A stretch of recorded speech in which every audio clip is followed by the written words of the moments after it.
Hi, I'm Sterling. You probably know that. You're probably not watching this channel unless you're one of my students. I'm having trouble getting people to sign up for it.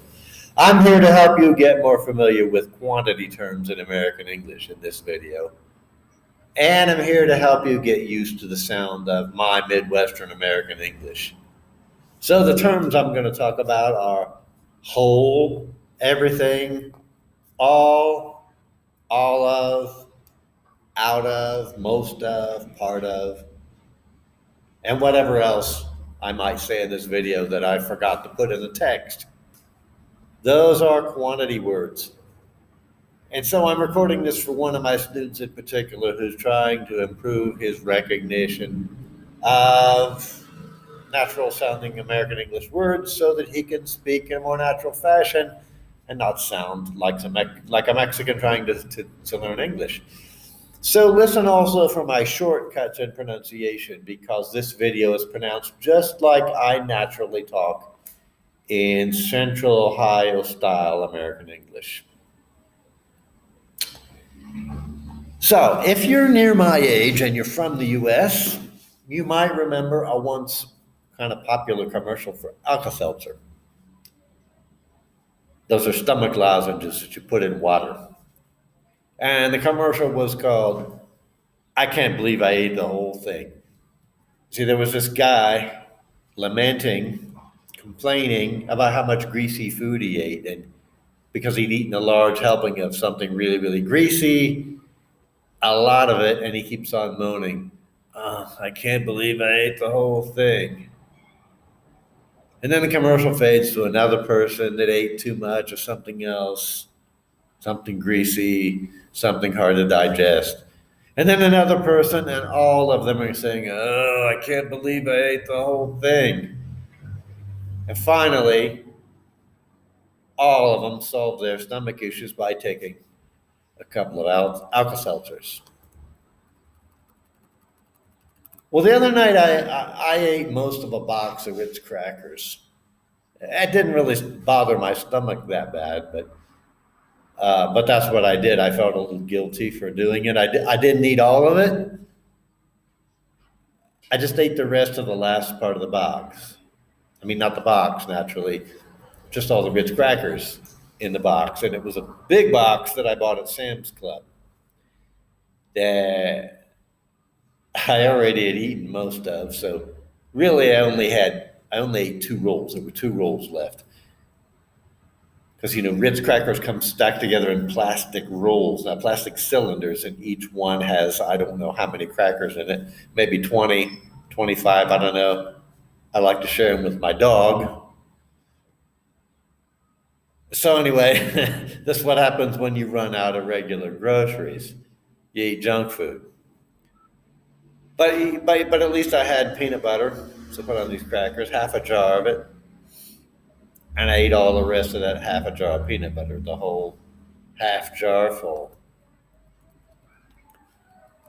Everything these days is bad for your health. If you look on the package, there's a message from the Mexican Department of Health or whatever it is that says excess calories, excess sodium. Everything you buy has excess calories, excess sodium. Everything's bad for you if you eat too much of it. So I just try not to eat too much of it. But every once in a while, that's okay. My opinion is that in the long run, if you binge once in a while, that's not bad for you. At least not if you don't do it all the time. Like I wouldn't try to live on Ritz crackers. Really, after a while, if you're binging, you just get tired of whatever you're binging on. But sometimes you're not smart enough to stop eating when your stomach starts to give you the signal to stop. I mean, I might be able to eat a whole jar of peanut butter, not just the rest of one that's already half empty. I mean, I could probably eat a whole jar of peanut butter if something didn't stop me, if I had enough Ritz crackers to put on it. I try to keep other stuff around in the cupboards, but that still wouldn't stop me from having a Ritz binge. If I open the cupboard and I see that big box of Ritz crackers and the peanut butter there calling my name. So After all those dry crackers with peanut butter, I really needed something to wash it down with. For me, milk's a great choice. I like whole milk, and I like the kind that comes in cartons. It's something else I buy at Sam's Club. A box of 12 boxed milks of the kind of Lala whole milk that you don't have to refrigerate till after it's been opened. That's another big advantage. You can keep it in the cupboard. You don't have to keep it in the refrigerator. So you can have a lot of milk on hand. And when you run out of milk, you just put a couple of boxes in there from the cupboard. Anyway, I like the flavor of the boxed milk a lot more than the refrigerated kind, anyhow, because somehow it reminds me of raw milk, which we used to drink a lot of when we had our own dairy goats when we lived back in Missouri. Raw milk from goats or cows digests really easy. But the Lala milk, that can still upset your stomach, even though it has a lot more like a raw milk flavor. It's missing some things. Back when we lived on the farm in Missouri, we used to buy raw cow's milk when we ran out of goat's milk, and we would drink goat's milk all the time. And it takes really a large quantity of raw milk, whether it's goat's milk or cow's milk, to upset anybody's stomach because the raw milk still has all the natural enzymes in it that actually help your food digest. Natural bacteria, natural enzymes, and this pasteurization process that they put the milk through, the milk that you buy off the shelf, it kills all those enzymes and it kills all the good bacteria that are normally helpful to your digestive system. That's another topic in itself, the raw milk topic. There's really no reason for pasteurization if you have clean animals and fresh milk and your milking system is sanitary. Raw milk is healthier for you than this processed pasteurized milk. But anyway, I think that's all I have on this subject because we're running up on the time limit of this video.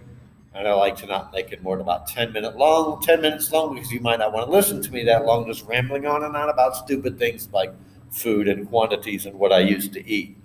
Watch this video with the subtitles turned on because that's what you're trying to do. You're trying to learn how to recognize what people are saying in Midwestern American English automatically. So watch it with the subtitles on and you'll learn more about how to use these quantity terms, and you'll probably catch all the shortcuts and the ends of words that I chop off when I speak in my normal, everyday, conversational, Central Ohio, United States English. I'll catch you all in the next video. Don't forget to like and subscribe. Nobody ever does that. I need more subscribers. Come on, man. I'll see y'all soon in the next video. Bye for now.